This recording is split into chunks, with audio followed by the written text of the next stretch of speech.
1979. What a year. Since then, a lot of things have changed, but one thing remained true. The great Ultra-Tune promise to offer a logbook service by our highly qualified mechanics. Ultra-Tune, over 270 locally owned centres servicing Australia since 1979. Good morning, I'm James Royce with a news briefing.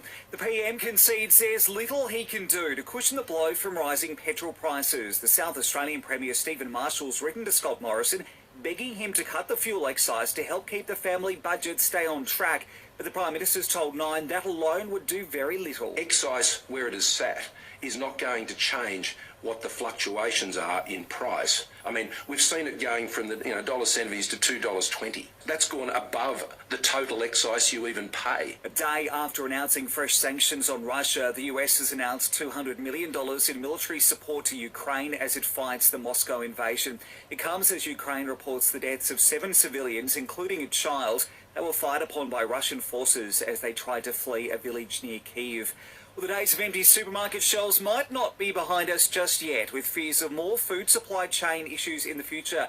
This is because in some states like Victoria, third jab mandates have come into effect, locking out some workers who haven't received their boosters. However, if issues do flare up, Tim Piper from the Australian Industry Group doubts it'll be as bad as it was in January. We wouldn't expect in the short term that there would be some real issues. There could be some more minor issues at the moment. But what we do expect it to be dealt with by the government very soon so that companies and people know what is expected of them. And a man's been charged with high-range drink driving after he was busted 4 times over the limits while riding a lawnmower at Tweed Heads. What would you do with $1? Did you know that for every $1 donated to Food Bank, 2 meals are created? Head to foodbank.org.au. Aussie batter Usman Khawaja says last night's ton in his country of birth is among his best centuries. The unbeaten 127 has guided Australia to be 3 for 251 at stumps on the opening day of the second test against Pakistan. The Sydney ones were probably right up there as my favourites.